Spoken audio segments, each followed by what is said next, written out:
Find, यहाँ पे A B C और डी ये चार क्वेश्चन आपको दिए हुए हैं। ए में निकालना है 1/2 ऑफ 24 और फिर 1/2 ऑफ 46, यानी एक चीज के आपको दो बार लेके इसकी वैल्यू निकालनी है। तो हम ए से शुरू करते हैं।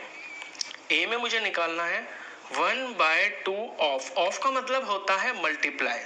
अब किस किस का निकालना है? एक तो निकालना है 24 का और एक 1/2 ऑफ निकालना है 46 का।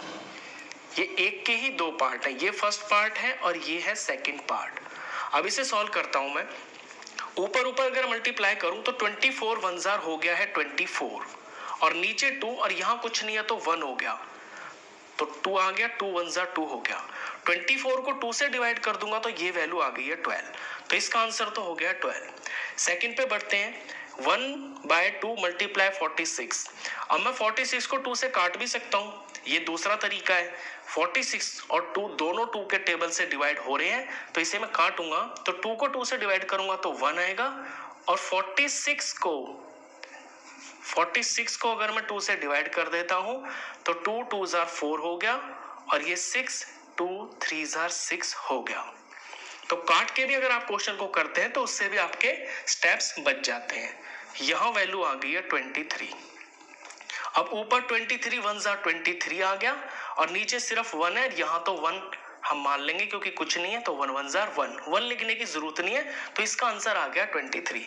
इस तरह से आपको इनकी वैल्यूज निकालनी है। चलिए इसका बी पार्ट करते हैं। बी पार्ट के अंदर 2/3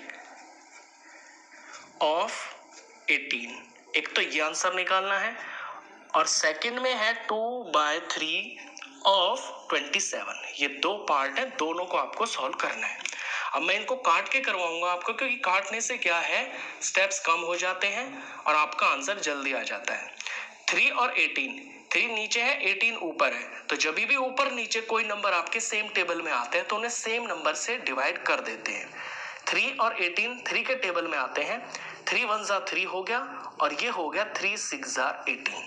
अब ऊपर 2 6 जार हो गया 12 और नीचे आए 1, तो 1 को तो लिखने की जरूरत है नहीं, 1 1 जार 1, तो ये इसका आंसर है 12। ये फर्स्ट पार्ट है। सेकंड पार्ट ये है 2/3 इंटू 27, नीचे 3 है ऊपर 27 है, दोनों 3 के टेबल में आते हैं। इसे 3 से डिवाइड करूंगा तो 1 आ गया, इसे 3 से डिवाइड करूंगा तो 9 आ गया, 3 9 जार 27।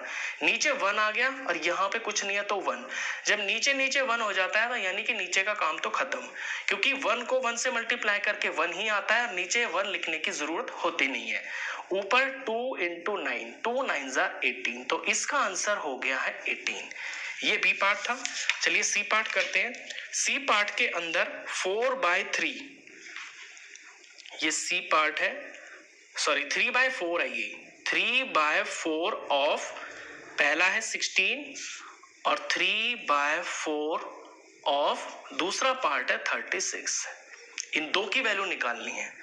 तो नीचे 4 है और यहाँ पे 16 है। 4 और 16 दोनों 4 के टेबल में आते हैं, दोनों को 4 से डिवाइड कर दूंगा तो 4 1 जार 4 हो गया और ये 4 4 जार 16 हो गया।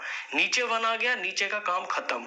ऊपर ऊपर मल्टीप्लाई करें, 3 4 जार 12, तो इसका आंसर आ गया है 12 फर्स्ट पार्ट का।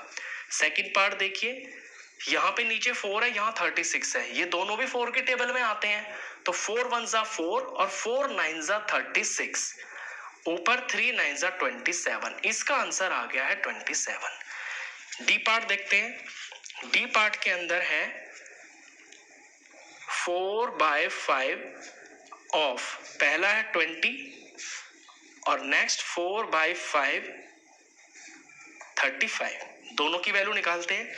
यहाँ 5 नीचे है 20 ऊपर है, तो दोनों 5 के टेबल में तो आते हैं, तो 5 1 जार 5 हो गया, 5 4 जार 20 हो गया, ऊपर ऊपर 4 4 जार 16 हो गया, नीचे 1 है, 1 लिखने की जरूरत है नहीं, तो इसका आंसर आ गया 16 फर्स्ट पार्ट का। सेकंड पार्ट में देखें, यहाँ पे नीचे 5 है, ऊपर 35 है, दोनों 5 के टेबल में आते हैं, 5 1 जार 5 और 5 7 जार 35, ऊपर 4 7 जार 28, इसका आंसर आ गया 28। नीचे 1 है, 1 लिखने की जरूरत होती नहीं है। तो इस तरह का ये क्वेश्चन था। क्वेश्चन खत्म। इस वीडियो में बस इतना ही।